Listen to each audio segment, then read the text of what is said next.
Hey, if at any point at any time, man, you ever find yourself needing fast and reliable grinding services, go ahead and hit up my man Cliff over on his Twitter at Cliff2_3. I guarantee he'll take care of you, man. My #1 vouch in the community. Yo, what's going on, everybody? It's your boy, call me Meech, and I'm back here with another NBA 2K22 Myteam video for you guys, man. So a little bit something different that we got kind of going on today. Main reason, because I'm kind of chilling in my team. So I was trying to think of some things that we can kind of make a video on and talk about.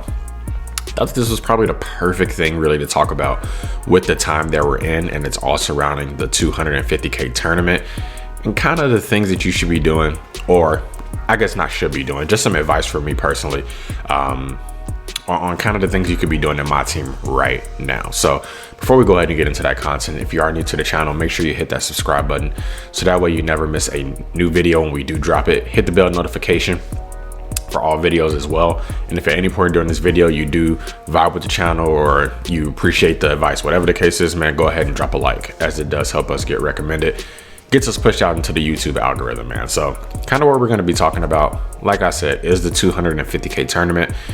Gonna kind of be touching on a few things, whether you are deciding you will be playing in a 250K tournament, or if you're on the other side of the guys who don't care about that and you're on the opposing side of the 250K tournament, because there is basically two different ways that you really could be approaching the changes that are going to be going on. So we're going to go ahead and get right into it, man. The first thing I'm going to start off with is what this mode is all about. It's obviously cards, man. So right now, getting cards is going to be a very hot commodity. All right, so as you can see, I mean, this is just my team here. I was trying to see if I had anybody kind of left over, but I did sell everybody, as I personally don't plan to be doing a qualifier this Saturday. But if I do, I may just go in with just a normal squad like this, to be honest, for rewards and just see what happens. But the first thing is player cards. So let's talk about if you are going for the 250K tournament. So if you are going to be playing in the 250K tournament, you obviously are going to want to have a pretty good team. All right, let's just like pretty cut and simple. Like, it's for my best chances, if I was personally trying to go, I probably wouldn't want to go in with my just playing rewards. I obviously would want to have some of the best cards in the game. But I'm just going to kind of give it a little bit of advice in the way that I would do it. So obviously, I mean, unless you have endless MT, you kind of want to be selective in what you do. So I'm just going to give you an example. If I was to go into it with my MT count and with how my team currently looks, you have to kind of figure out who works for you. So let's say Gary Payton. I would really want to have to find another point guard to replace him, just because he is probably one of the best point guards in the game. Okay, so some of the positions I probably would look to replace. Carmelo Anthony is still fine for me. Josh Smith is still fine, but he possibly is better as a backup. So in my starting lineup, really the three positions I would probably look to replace is the center. Even though I know how to use Bobby Jones, for tournament sakes, I probably will use someone else, depending on what I'm trying to do. And then probably the shooting guard position. So the most important, I think, for me personally, would be center and shooting guard. So some of the things you will look at, obviously, is just trying to find some of the best players. So for shooting guard, it's already one person in specific that I would obviously be going for, is Klay Thompson. So another thing that I kind of want to take a look at here, when you're going into these guys, is really trying to find one with additional badges. All right, now the reason you want to find something with additional badges already on it is because of another situation. Now this kind of goes into another things. Badge premiums are very, very expensive. I don't know if they're expensive now, but this week leading up into it, they are going to get pricey. So finding cards that are already badged out, it's kind of just an obvious thing, but you do want to find cards that are already badged out. Now with being selective with those cards, like I said, this is why you want to be selective, and you're not just want to buy every single card. It's because, like I said, with me, the 1.2 million can run out pretty quick. So you want to be pretty cautious in what you're buying. So, you know, take a look at the cards you want. Make sure it has pretty much the badges you need, if not almost all the badges you need. So like, this is a fully badged Klay. And like, so if you wanted your clay to have like posterizer, chase down artist, rim protector, stuff like this, it's no point in going and paying whatever for this clay and then having to add the badges with what badges are going to be going for. So just taking the time to really look through these cards, and just making sure to have everything you need. And like I said, replacing your highest need of emphasis. So like me replacing Chris Mullin would be a priority. I wouldn't worry about Melo, I wouldn't worry about Gary Payton. Even for me, Josh Smith still holds it down. So the shooting guard position is the toughest position that I will want to be looking at. So that's one thing I would be saying, get your players as quick as possible, because the prices of them are only going to go up. As it gets closer to the tournament, the cards are going to become more and more rare because people aren't going to be selling, going to be holding on to their cards. So trying to get those cards as early as possible, whether it's today, tomorrow, just as soon as you can, try to get your team ready, man. So on the opposing side of that, now if you aren't, and we're still talking about player cards, this is the time you want to start selling your cards. Like I said, you want to go ahead, you want to take a look at the market. So on the same instance of Klay, if I had a Klay Thompson right now, I was looking to sell, I would be looking in the market right now, kind of seeing what his availability is. So as you can see, it's not too many Klay Thompsons up. What I will be doing, so like, let's just say I want to sell a Klay Thompson now. Let's say I had a really good Klay Thompson, was looking to sell now. There's no content today, so it's always a good day to sell when there's no content. And let's just say I was looking to put him up right now. So if I was to put a Klay Thompson up at 4 hours, he would be right in between here. Now this is time gapping. It's something I kind of like to talk about with picking up cards or selling cards. It's kind of how I make a ton of MT, is time gapping. So if I was to put a Klay Thompson up right now, it would be at 359 or whatever. It will go right in between these, which means that if someone misses out on this Klay, they have to wait a long time, which people don't want to wait, I assure you that, to get this Klay Thompson. So looking for specific time gaps and the cards that you want to sell now is very pivotal if you are not planning to play in the $250,000 tournament. Now I will probably sell between today, not tomorrow, because there is content, so to say. Depending on the strength of the content, you could sell tomorrow, but between, I would say, either today or Wednesday are the key days to really sell. I wouldn't sell anything on Thursday because leaks for Friday become, unless you sell very early Thursday, but again, Monday or Wednesday. Now let's hop over into something else. Like, and I kind of briefly touched on it, is the badges, man. So and really not even just badges, it's really badges and consumables. So let me come over into badges really quick. So as time goes, man, people for 250K want their cards fully badged. Okay, now some of the more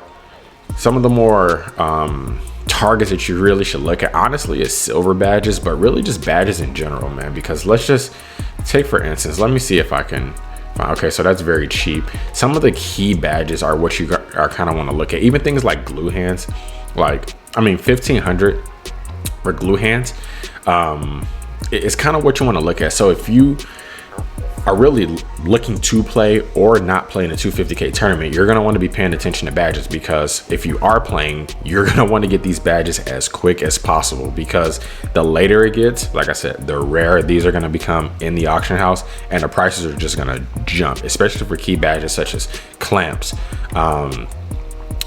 Chef is a good one.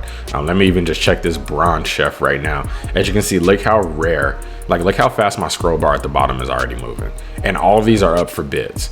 So like, this is the time, like I'm telling you, it's kind of, and like, as you get to the actual buy nows, they're about 3K. So if you're not looking to play in this, sell this badge right now, because I assure you it's not going to be 3K all the time.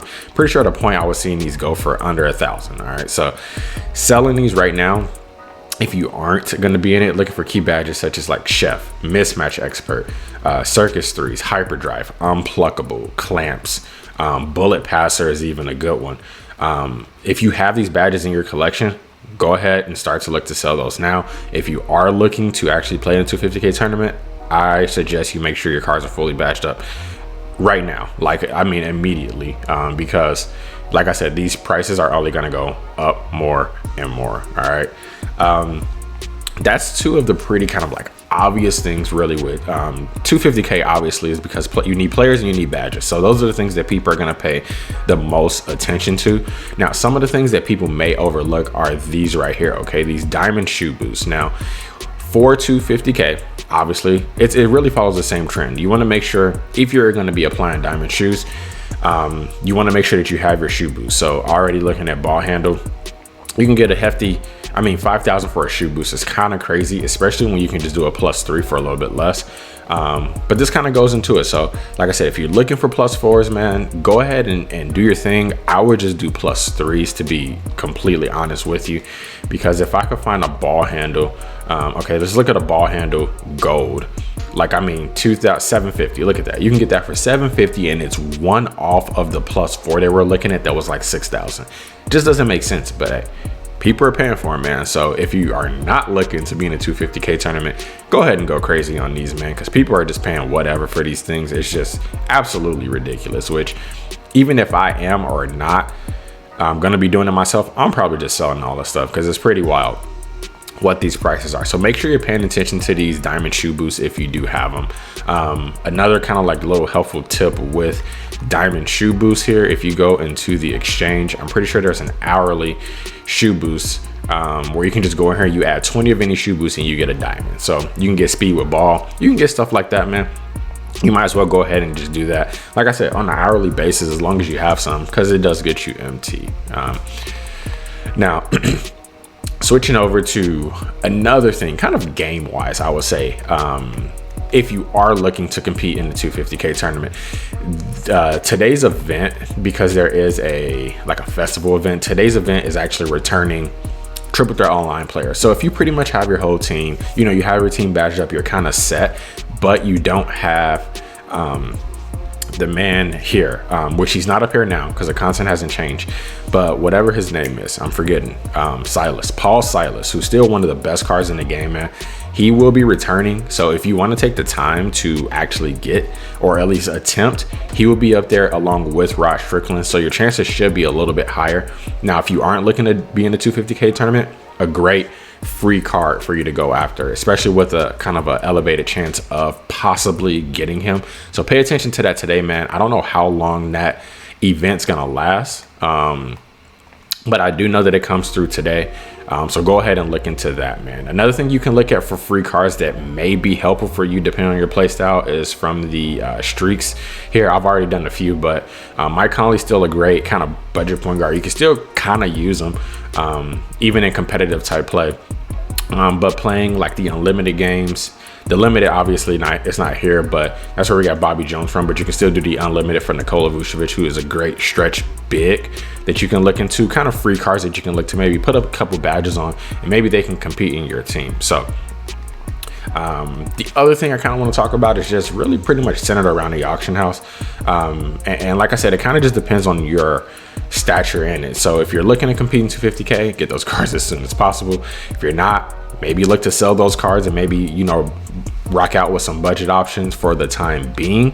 Now, on top of the market kind of being crazy, because it's going to be high, okay? Like, it's going to be high pretty much up until maybe Thursday. You may see a little drop for the anticipation of Friday, and then on Friday you may also see a drop depending on the content that we do have, because we are expecting possibly like a Giannis, something crazy has to be coming Friday. 2K always does it, so expect kind of a market fluctuation Thursday night and even going into Friday, and then Saturday is going to rise again. So paying attention to it, if you're not going to be in the 250K tournament, I will start to pay attention to maybe your season 3 team. It's possible that you can even start to build that team really around maybe either Thursday night, Friday, or Saturday after the qualifiers, man, because this is a big one. Okay, Saturday after the qualifiers, it happens all the time, man. Cards dip in price. The auction house has been kind of weird this year, so I don't know how crazy it'll be, but most of the times the auction house, because what happens, people get these, you know, cards, they get all these cards with all these badges, all this stuff, and then Saturday, once they kind of lose, they kind of get defeated, so they put all their cards, they're done with the mode until 2 weeks. They come back and they'll be in season 3. So look at the market Saturday afternoon if you aren't, but you just know you played a game for fun or whatever, because you could probably pick up some great cards for pretty decent prices, because the market should be pretty flooded. Like I said, the auction house is not too flooded this year, but that is a time where it does get kind of flooded. So looking for cards on Saturday, if you whether you are or aren't, I guess. I mean, it really just depends, you know, how you want to approach it. If you are in a 250K tournament and, you know, you get bounced or whatever, maybe you start looking at evening if you're just looking to kind of pick up a few more cards going into your season 3. But I know especially for the guys who aren't competing, because usually, you know, we just hop on the game. At that time, you know, you're just looking to pick up the cards. The guys who are losing, they don't really want to play the game. They don't even want to look at the game after they lose in 250K. So it's just kind of something for you all to take a look at, man. Really, I think that's kind of everything that you kind of should be paying attention to in terms of market fluctuation, kind of how, you know, looking at how to really adjust your team and being selective in the players you're doing and paying attention to badges and all that stuff, man. So just kind of something I wanted to put out there. Like I said, I've been on both ends. I've been on the end where I'm preparing for 250K. I've been on the end where I don't care whatsoever. So I'm looking to just kind of get my account right. So I'm just kind of giving out some, you know, helpful tips and things like that, man. But hopefully that helps somebody out. I know for some it may be common knowledge, but not everyone knows everything, man. So hopefully, like I said, this helps somebody out. Like I said, if you are new to the channel, hit that subscribe button, hit the bell notification, man. Like the video. Definitely appreciate you all 110%, man. But until next time, we out.